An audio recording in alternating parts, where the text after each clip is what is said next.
నా పేరు లేహకేసి. నేను దేవుడు సిల్వలో మాట్లాడిన మొదటి మాట చెప్తున్నాను. లూకా సువార్త 23వ అధ్యాయం 34వ వచనం. తండ్రి, వీరేమి చేయుచున్నారో వీరు ఎరుగరు కనుక వీరిని క్షమించమని చెప్పను.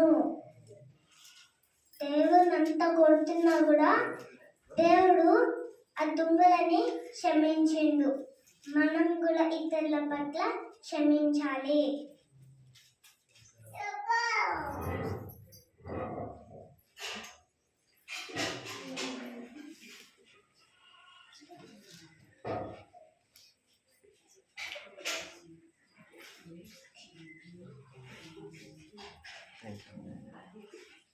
Thank you.